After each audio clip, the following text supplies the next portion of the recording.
Imagine you are playing a backyard pickup game, wiffle ball, but under the big lights with ESPN level production. It organically took off. When we dropped Wake and Jake on the Dan Patrick RSS feed, before we did this partnership, Wake and Jake was getting 5,000 listens. The first time they did the feed drop, the episode went up to 30,000. How do you approach vetting creators, talking to creators, getting inbound from new creators? It's a different world than it was a couple of years ago. It is harder to grow an audience and cultivate a community. We really have two requirements for creators. When a creator is reaching out to a brand, what do you suggest they start with initially with that first email or first touch point? We are our community. If we lose our community, we lose, full stop. Hey everyone, welcome to the Creator Ops Podcast. I'm your host, Thomas Schreiber. The goal of this podcast is to educate you on becoming a great operator in the creator economy. On today's episode, I talk with Courtney Hirsch, the Chief Operating Officer of Jomboy Media. Jomboy Media is a sports and entertainment company founded in 2017 by Jimmy O'Brien, aka Jomboy. Jimmy and his partner, Jake Storielli, have built Jomboy into the #1 independent brand for baseball content with nearly 2 million subscribers on YouTube. One of Jomboy's most popular types of content is their breakdown videos, which dissect moments within the baseball and sports world. These videos frequently hit over 1 million views, and their flagship podcasts, such as Talkin' Baseball and Talkin' Yanks, consistently rank among the top baseball podcasts in the U.S. They're a team of 50 employees and have raised over $6 million from investors like Dwayne Wade, Alexis Ohanian, CC Sabathia, Billy Crystal, and many more. Courtney joined Jomboy Media in 2020 as the VP of Sales and Partnerships before taking over as COO in 2023. Before joining Jomboy, Courtney worked as the head of industry for retail and restaurant at Uber. During our conversation, we talked through diversifying revenue streams, inventing new sports, vetting and partnering with creators, building a centralized website for better user experience, the keys to a successful brand partnership, and how Courtney thinks about partnering with traditional sports media brands. And now, without further delay, here's my conversation with the COO of Jomboy Media, Courtney Hirsch. Historically, direct ad sales is one of the biggest revenue streams for media companies. As the creator economy evolves, there's so many ways to make money. How are you approaching the diversification of revenue streams, balancing direct ad sales with merch sales, AdSense, and also subscription too? Yeah, I think that's one of the reasons I love this job so much is because it's set up to build a diversified business with a lot of different revenue streams. I was lucky when I joined back in 2020. We already had like 4 revenue streams that were pretty strong. So we chose to accelerate direct ad sales because we had the most impact and control over it. And that's where my background was. So I really knew how to build an internal team and create relationships with partners. I think over the past year, what's really exciting is that although direct ad sales is still the most lucrative revenue stream, we are seeing other revenue streams grow at a faster rate. So merchandising is really exciting for us. We're expanding that. We're also making content where we fully own our IP, and that allows for a bigger merch business. We are also getting into content licensing and kind of these custom activations. So we've done some deals where we're repurposing our content and allowing for distribution on other networks, which is really exciting and another like high margin revenue stream. Our goal is to continue to build a diversified business and to really have the ability to be nimble and focus on the different revenue streams when the opportunities arise. And on that same note of owning the IP, I think sports media companies can sometimes see, big swings in viewership based on specific teams winning or losing if certain sports are in season or out of season.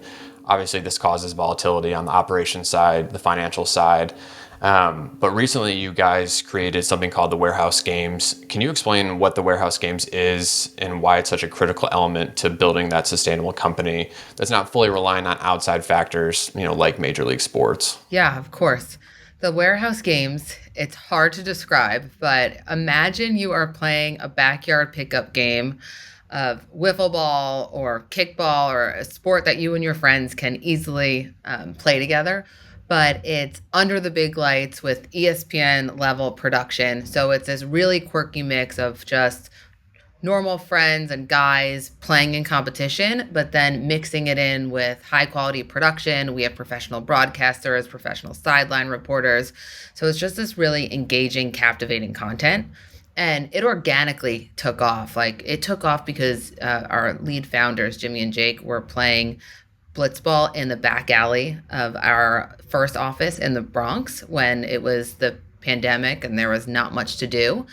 So we saw the viewership, people kind of like capture on to this sports content that they were producing. And then as we were thinking about, okay, we have this organic viewership, people are really into this. They like the fact that they were like mic'd up and they can hear the inner workings of like kind of like half sports, half reality show. And then from the business perspective, our company was built on around baseball. So we were very reliant to MLB season. And producing our own content allowed us to dictate more what our, season would be, or really to make us not have such a strong in-season and off-season. And then also we fully control the storylines. We fully own the IP. We don't need to buy rights from anyone. We are now the rights holders, and that create so many more business opportunities for us down the line. And long term for warehouse games, that's something that you guys want to continue to build out, pretty strongly and put a lot of resources there. How much, I guess, time and energy and money are you spending on building it out even further, developing more games, that sort of thing? Yeah, we're spending a lot of time on it. And we're way better about pre-planning now. So back in 2021, 2022, we were doing everything just tournament by tournament. So we're like, okay, let's play floorball. Okay, let's do it. Now what are we going to play next? And we would do these major productions. Now the full content calendar will be solidified in September for the next year. And we schedule out every single tournament that we're playing. We know exactly what's going to drop on YouTube. We have all the supplemental programming around it. So it's a really, really big investment for us time-wise. And then also we are putting a lot of our financial resources into building this production because we do have so much control against it. We own the IP, so we feel like the potential is way higher than some other that we're doing. It's such a good opportunity too, because it's ability to involve other creators across, and they don't have to be specifically Jomboy Media creators. They can be people from other YouTube channels, other sports creators. I mean, Lovia's Nick, he's in it. It's a great opportunity to distribute and also just expand viewership. For sure. I think it's a win-win because it helps the other creators and it helps us as well. And it's kind of like the rising tide raises all ships. Is that the saying? Yeah. So yeah, we mix in different personalities for the different sports that we're playing. So, and we'll put different broadcasters in the booth.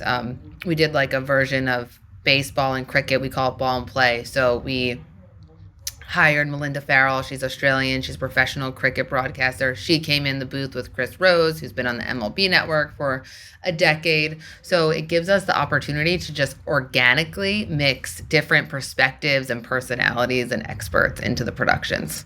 Totally. And Jomboy does such a good job of mixing traditional media with kind of new age media. And recently you guys announced a partnership with the Dan Patrick Show, which for those who don't know is a sports talk show that's been around since 2007. It's hosted by former ESPN anchor Dan Patrick. Will you explain that partnership as well as your approach to partnering with more traditional media companies? Because I think this is something that you guys do very different, but do it very well. Yeah, we're excited about the Dan Patrick iHeart partnership. It was out of the box for us.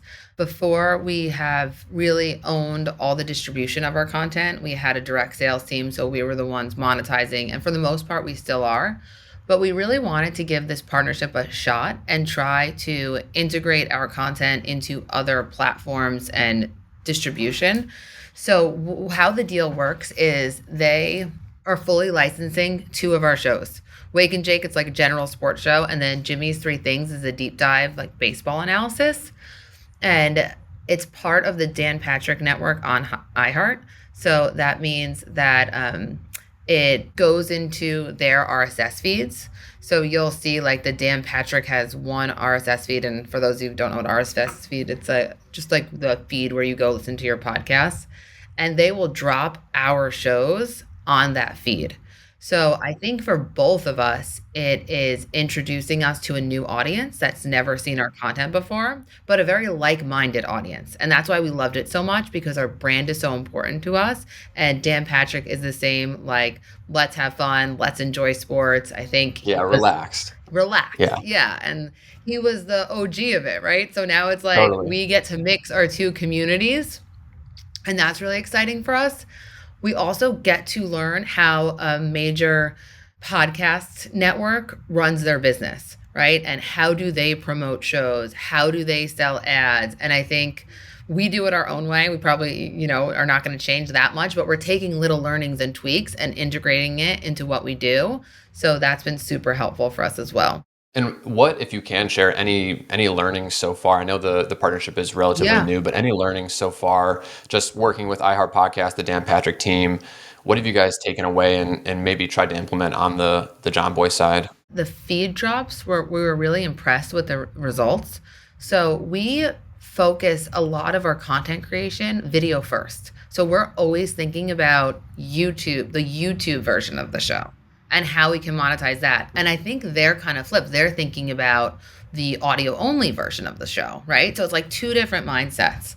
And when we dropped Wake and Jake on the Dan Patrick RSS feed, on the audio side of the house, before we did this partnership, Wake and Jake was getting 5,000 listens an episode, because the audio is kind of an afterthought for us. And the first time they did the feed drop, the episode went up to 30,000 listens in 1 or 2 days. And then we're like, okay, like maybe it's going to go away. Like this is just like the first time. And they did again, and it kept on growing. So we're like, wow, that is really a way to get to a new audience and introduce them to a podcast. So we actually started doing a Jomboy media feed. And it's this centralized place that has all of our baseball podcasts. So if you're a baseball fan, you like our content, you can go in there and you'll see now like Talking Yanks, Talking Baseball, Shea Station, and it's just an aggregate of all of our shows. Wow. Yeah, that's a massive learning.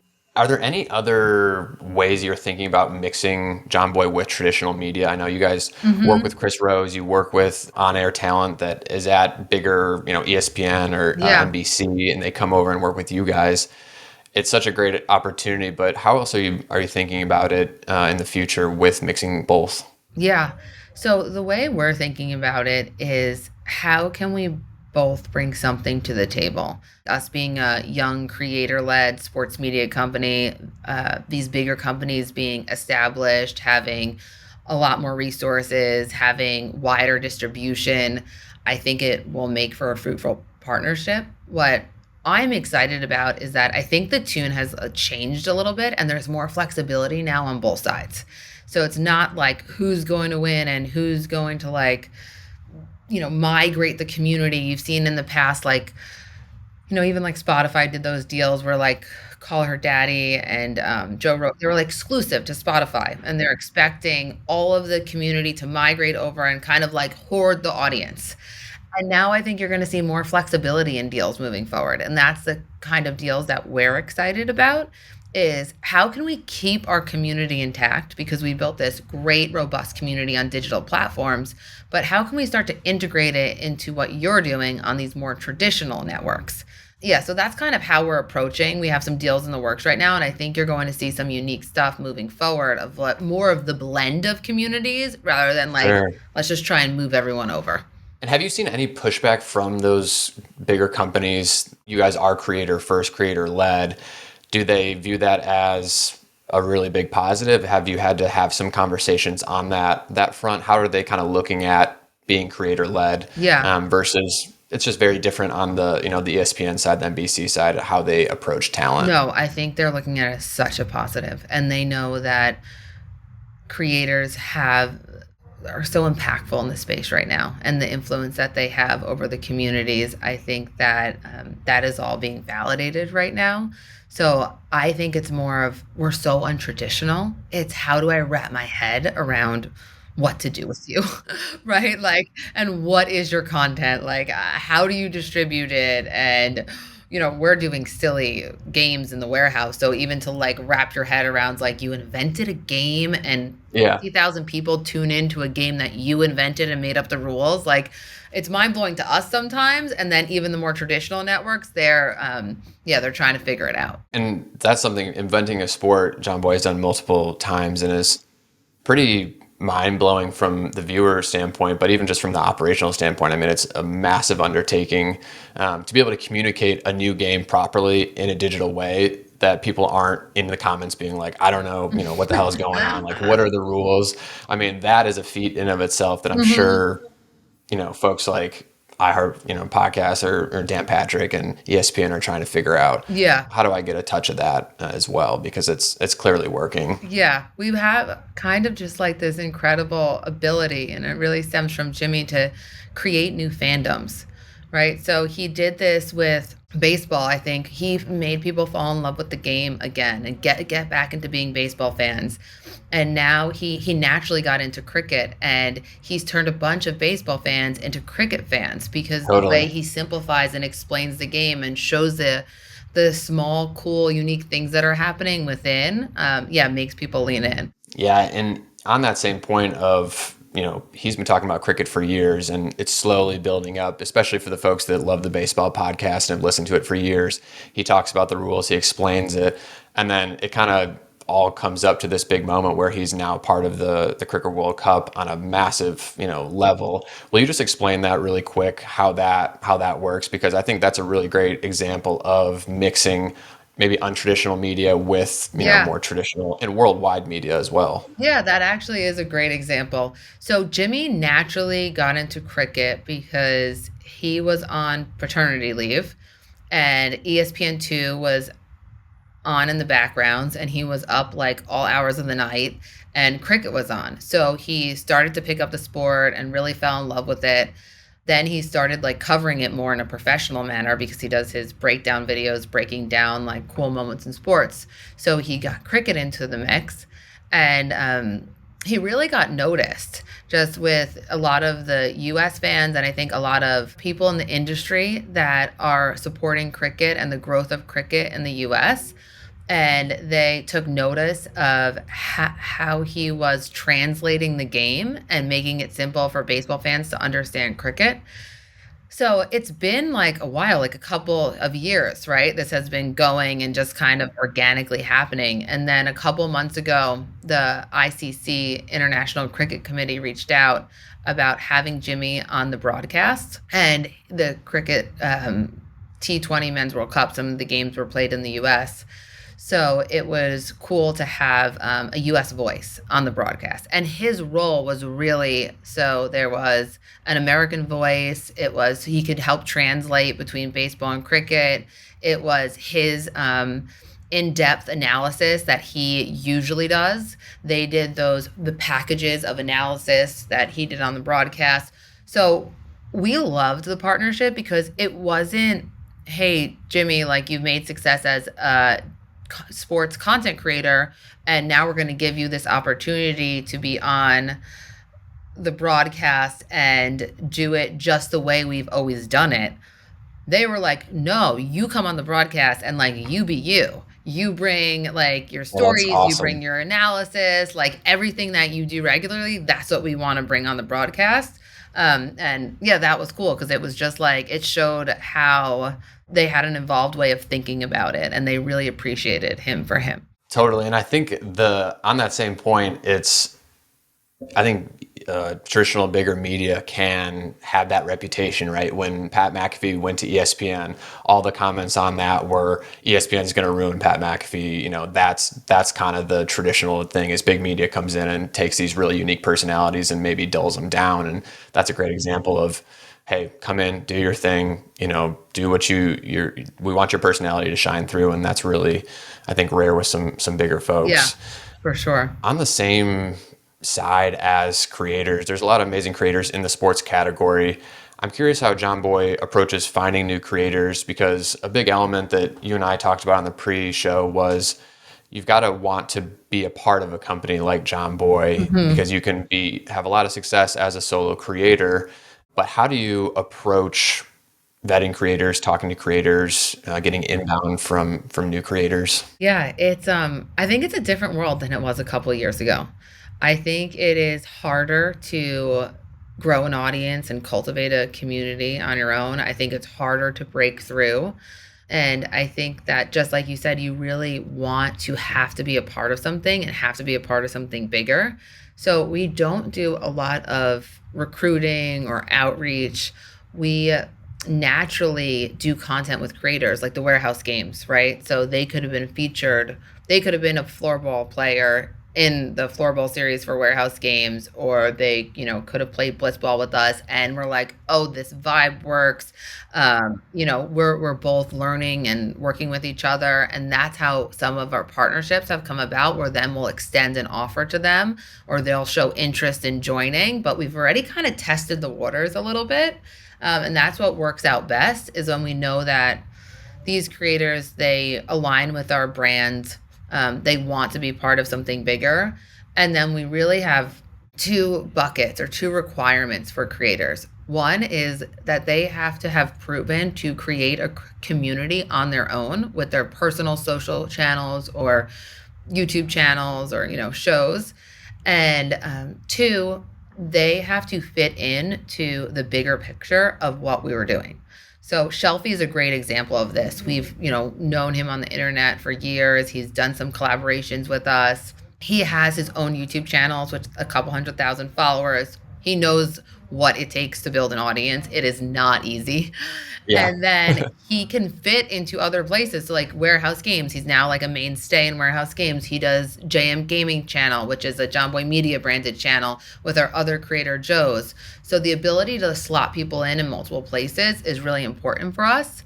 And that's how I think we'll continue to find success with creators. When you look at a creator's profile like his and you're kind of seeing if it's going to be a fit, maybe they've done a little bit of interaction here and there, what elements are you looking for? Like when you're personally looking at their YouTube, or you're going through the comments, obviously you're probably looking at their Instagram, you're trying to see how in love maybe the community is with them, or just how tight knit they are, because it's clear, especially when you've got your favorite shows like Talking Baseball and, Shea Station, when there's little inside jokes that all the community knows. And when you come in and as someone from the outside, you're like, what is everyone talking about? Like Jake sucks is a perfect example, right? Like if true. you just went in the comments and say Jake sucks to a random person, they'd be like, what the heck are you talking about? But those who know, right, they know the term of endearment, Jake sucks. It's actually the nicest thing you could say. Yeah.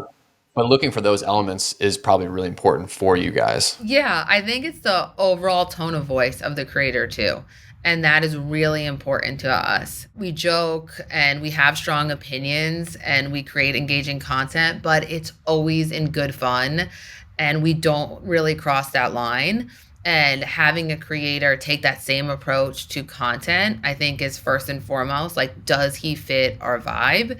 Or she? And then secondly, how much do they put the community first? I think that is, we did like core values here a couple months ago, and it's our number one value. Like, we are our community. If we lose our community, we lose, full stop. So we need to make sure that creators that we bring on board, they have that lens of like community first and foremost, like they are the ultimate North Star. Since you touched on it really quick, can you just explain the company value of Reverse Mullet for everybody out there? Reverse Mullet, it's probably my favorite company value, but it really captures what we're all about. And a reverse mullet to us is party in the front, business in the back. And on the outside, we are having fun. We are talking about sports. We are being silly. Like, we are playing games. But it takes a lot of work to make it look this easy. And we take pride in the drive and the hard work and all of the thought that went into us having fun with our community. So that's a super quirky but important value to us. It doesn't just happen. You don't just get great content. It doesn't just appear magically. There's a ton of work that goes into it. And one of those projects that you guys are in the middle of right now is building a website that can host all the content and the videos you produce. What's your thought process and strategy behind building something like that, which is a really big project? And how does it fit alongside posting on YouTube, posting on podcast platforms as well? It's a great question. The website is a huge project. I think one that has become a bigger project than we initially thought. I think a lot of creators can relate to this. We're doing, right? Like for the past years, we have just been creating videos and posting them wherever our audience was. And that's how we built this community and been so successful. And we're moving so fast. But we were not thinking about how are we organizing this and what system is it going to go in and how are we going to repurpose this later? No. So the website has been a bigger undertaking. But the reason we went ahead and wanted to move forward with the website is we wanted one central place where you can stay in the Jomboy media world. Right now, our distribution is so fragmented. YouTube channels have to be so specific. So you don't have one main YouTube channel and it acts as a homepage. You have the channel we do breakdowns. You have Shea Station, JM Baseball. You have our gaming channel. And it's really hard to navigate that as a viewer, right? Like you don't know all the channels and all the content. And you're kind of in YouTube, you're stumbling upon other videos that are outside of the Jomboy media world. So we wanted one central place where you could see everything of what we do. And then you could also just go deeper into the Jomboy media world. You could search by creators. You could search Jolly Olive. You could see all his videos. And then you would discover more things by it all being in one place. Our goal is to not really take away from YouTube or, the main platform where people are consuming, but it's for those who want to go a step deeper into our world. We wanted to provide a place that was possible. The word stumble upon is great because that's really how it can go when you're discovering different channels that someone like Jomboy has. You might be coming for talking baseball and then you get recommended warehouse games, and it is a stumble upon, and you're like, oh, I just happened to see this. And wanting to control the user experience a little bit more obviously makes sense. When you're building a website like that, are you looking at anyone in the industry, looking at other folks saying, hey, we'd like to try and model it like this, or we want to take bits and pieces from this website or how this media company did it? You know what? A little bit, but I think we're more thinking about what do we want. We really wanted a video first experience. We wanted a place to write and share updates, but we didn't want that to be the main reason why someone was going to the website. I think we've learned that we want to, maybe we want to set it up where there's a subscription product down the line, but we don't want to come out the gate with that. We've learned from others that we would never make our community pay for something that they've gotten for free. That's not something that we would feel good about either. So what other things can we do to deliver value for those that are looking for it? So little bits, but we're not really comparing our competitors. We're really just thinking about what's going to make us feel good and what do we feel like we're missing and that we could provide. It's a great point about you can't take something that's been free forever, like breakdowns, which is obviously massive, and put it behind a paywall. I can't remember who the creator was that recently did that. Colin Samir covered it, but I can't remember the name. Watcher. I think that was right. Yes. Watcher. So they did something where they put something behind a paywall, and obviously people were very upset. They've got a massive following. That would be a similar thing. If breakdowns was then behind a paywall, it's finding that balance of, hey, this stuff's always going to be free, but subscription can be for the next level of fan, right? Someone who's just an ultra fan who wants to pay $4 a month, $5 a month, $10 a month for access to, certain AMAs or certain, products. We do a lot of test edits, right? Or we're practicing a new game, and it's a great way for our users to have their input heard and give us feedback. A lot just ends on the cutting room floor, so we want to show bloopers.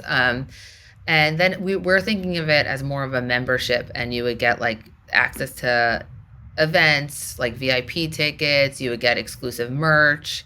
We have a lot kind of going on. So I think there's ways that we can incorporate everything we're doing into this membership, but we really don't even know yet. We're trying to get the website up and running, and then we're going to see what people want and how we can evolve it. First things first. Maybe you guys haven't thought about this just yet, but how are you thinking about working with or weaving in advertisers and brands on the website, having a spot for them, What would that look like? And if it's not fleshed out, obviously, totally cool. But curious Yeah. on your take there. Yeah, I think it would be the same way we integrate them across our content today, which is very deep custom integrations where they are part of the broadcast. They are the studio branding, set branding, and the website can be an extension to that. I also think it's a great place to do like featured videos or sponsored videos, and we can promote them through like the hero space on the website. So yeah, we're excited about like integrating kind of our top tier partners on that site. And I think because it's going to be a place where our core community is going to show up, that it's a great place for advertisers to show up as well. And on that same note, with advertisers, with direct ads sales being such a big revenue driver, delivering consistent results for advertisers is obviously the key, and having creative freedom is an important element there. How do you work with advertisers and build the relationship so they're willing to give you guys full creative control so that you can get the best outcome for them? Yeah. As someone who's viewed a lot of Jomboy media content, I know how good the ad reads are, especially someone who comes from marketing advertising world. That's the bread and butter is when, Jimmy and Jake do an ad read and it's perfect, right? They clearly didn't have a boring script that, so and so gave them. They really truly had creative freedom. Yeah, it's really interesting because some brands have started early with creators, so they totally get handing over basically their commercial, like their video asset, their messaging to a creator, and the creator's now going to relay that message, right? And other brands are still a little bit freaked out by it because they are used to giving the media company a commercial asset or a pre-roll video, and then the media company runs that video, and they're like, wait, you're gonna do the creative and run it? And we're like, yeah, it's all in one, right? Like, just give us Perfect. guidance. Yeah. So I think that can be a little bit scary at first because they are putting their messaging into our hands. And the way that we have built trust, I think, is one by showing proof points. So building out case studies and showing what we've done for other brands similar to them. And then two, allow them to take baby steps. So we will, some avenues we're able to pre-approve the message. That's not our ultimate goal, but we'll do that if we need babies to take baby steps for a brand.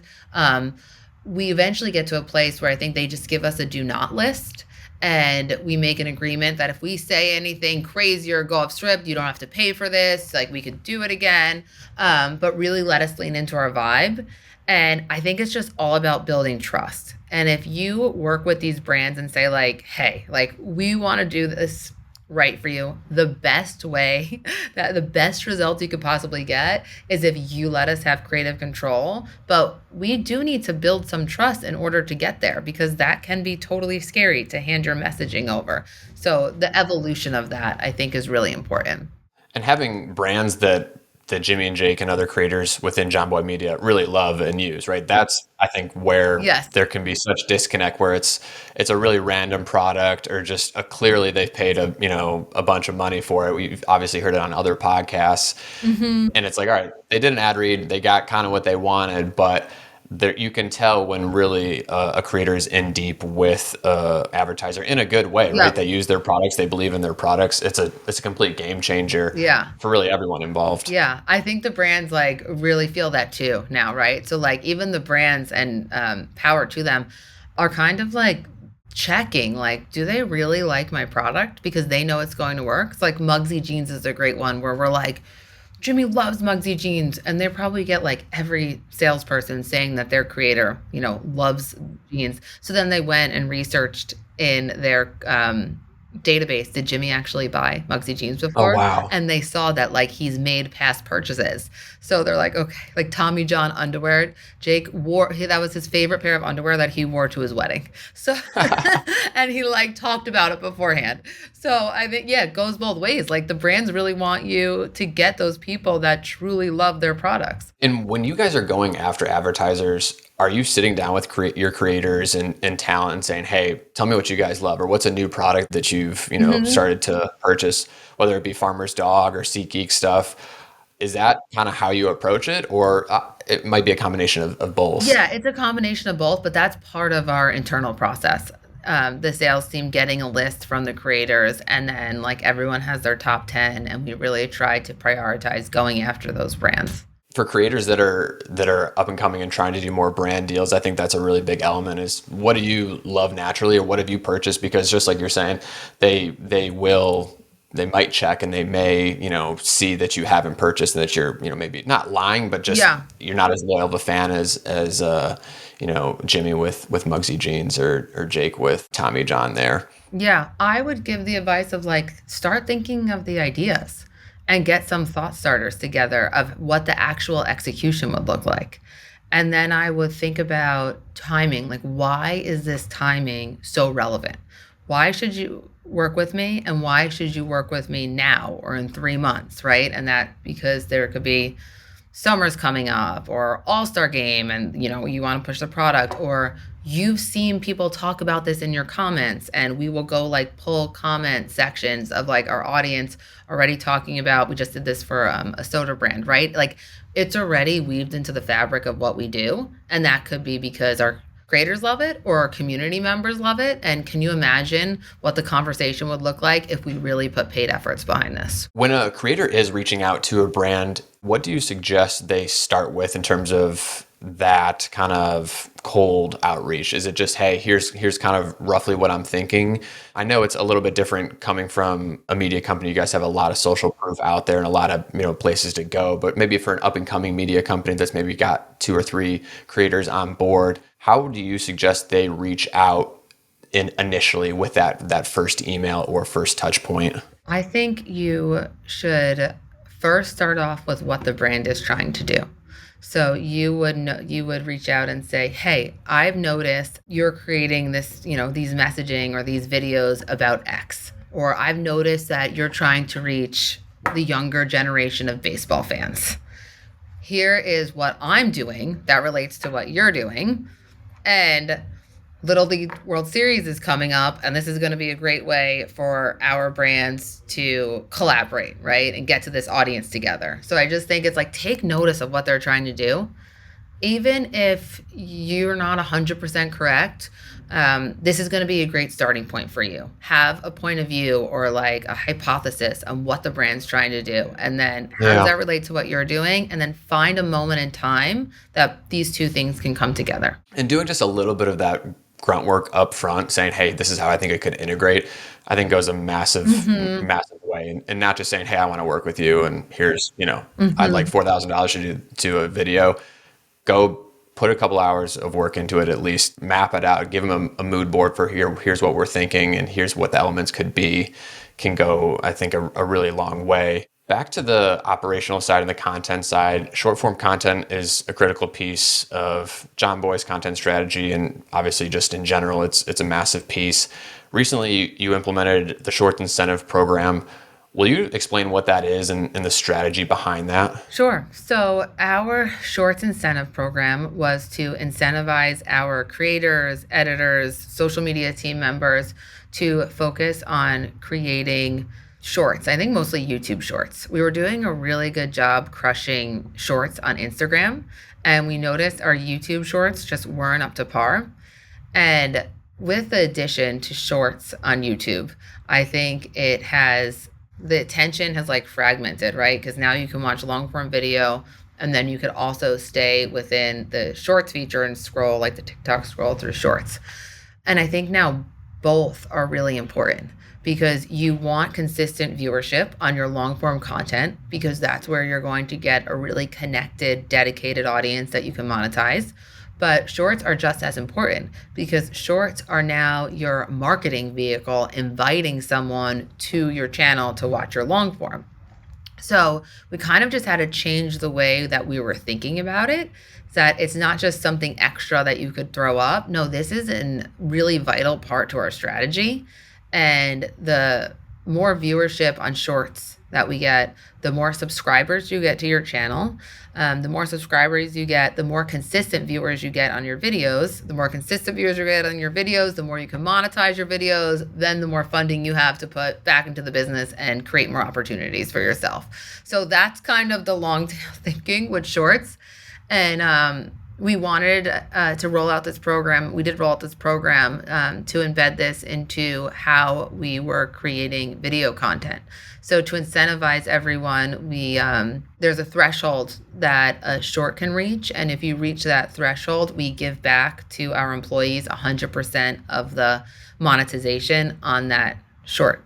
And is that for all editors or specific editors that are only working on short form content? No, it's for all editors. So anyone can participate. Yeah, anyone on the content team. So it's like social team, creators, editors. And we really wanted to go wide with it because one of the other things, we wanted to get learnings from it, right? So we wanted a lot of people creating shorts and then sharing learnings with each other and say, okay, when we, put the words on screen, this happens. When we start the video, the first 3 seconds looks like this. This is when we're getting more traction. So that's kind of why we opened it up to everyone. That's awesome. And is that threshold within the first 24 hours, 48 hours, couple days?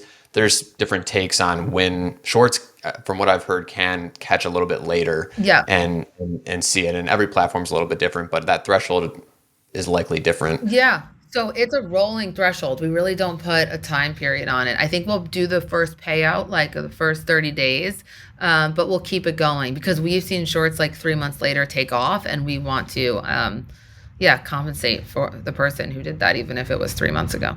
As Jimmy and Jake have transitioned from being smaller creators to building Jomboy into a full-fledged media company, one of the key elements is not letting production costs get too high, which can happen really in any sort of media company, whether it's sports or news. How do you balance producing great content that connects with the audience, but isn't super expensive to create either? Yeah. Well, this was a focus for us just a couple months ago. And I think that if you can imagine, if you've seen our content, I'll give some people the backstory of how we got here. Jimmy's breakdown videos are our biggest piece of content, and it is Jimmy recording them solo in front of his computer. And at first he didn't have any editing help at all. So you can imagine the production cost on a breakdown is next to nothing, right? And then we started doing these warehouse games productions where they were 45 people, 19 different cameras, people flying in from all over the country and accommodations. So that swayed us the other way, right? And both are so important. But as we are trying to create a sustainable and profitable business, we really need to balance out this huge flagship production costs like warehouse games with other content that is low lift and also creates this really close connection with your community. So we've noticed like Jimmy's 3 things, or even just like even our Snapchat, right? Like that is really raw, unfiltered content. It's behind the scenes. You get to see the inner workings of the personalities or what our business people are doing. And that builds that core community and gets them to lean in. But then it also has the benefits of like light production costs. So we're constantly thinking like let's strike the right balance and make sure that as we're doing something that costs a lot and is heavy production, we're also mixing something in that is a little bit of a lighter lift. And obviously always making sure that it's connecting with the community, whether it costs $0 to produce or costs, $100,000 to produce is the key. And you guys have done such a good job of balancing both of those with warehouse games, with the breakdowns, with Snapchat behind the scenes, that kind of stuff. The last question I've got for you, Courtney, is talking more about just the need for great operators within the creator economy. There's a ton of great creators throughout every category, whether it be YouTube, TikTok, Instagram. What advice do you have for those who want to be an operator behind a creator, whether it be a single creator or a creator-led company? So I think there's 2 main things. The first is you have to understand the distribution platforms, the social media platforms. You have to understand YouTube, Instagram, Twitter, wherever they're producing their content. And you have to know what it takes to build an audience or community just in that first 0 to a couple 100,000 followers. I don't think creators want to spend time getting you up to speed on how the distribution or the algorithms or the grind and the hard work that it took them to go from 0 to 200. I think you have to know that as a baseline. And I see some operators trying to come in from the traditional media companies, and they don't understand that. And I don't think they're going to connect with a creator if they don't have that foundation. Respecting the hustle of it, I think, is something that if you've Yeah. never Yeah. created and you've never been a part of a startup or a young company or just created on your own, it's incredibly challenging. Totally. The second thing I was going to say is like, be flexible. Throw everything you learned in corporate America out the window because they don't care about Slack. They don't care about agendas. They don't care about Zoom meetings. Like, they are here to move quick and to get stuff done. And you need to adapt to how they like to do business, right? So like, and that was so refreshing for me. I love that. I was like, I'll be, you mix up your working hours to when they're working, to respond to a text, jump on a FaceTime, like all these things that would like freak corporate America out. Like, no, they're not going to download Teams to like have a meeting with you. Heck no. Just like, yes, exactly. So I love that like startup kind of creative, like we're just like in this and doing it mentality. And I think you have to really love that too if you want to be a successful operator. Thanks for listening to this episode of the Creator Ops Podcast. If you're interested in chatting more about the creator economy, send me a message on LinkedIn or email me at hello@creatoropsmedia.com.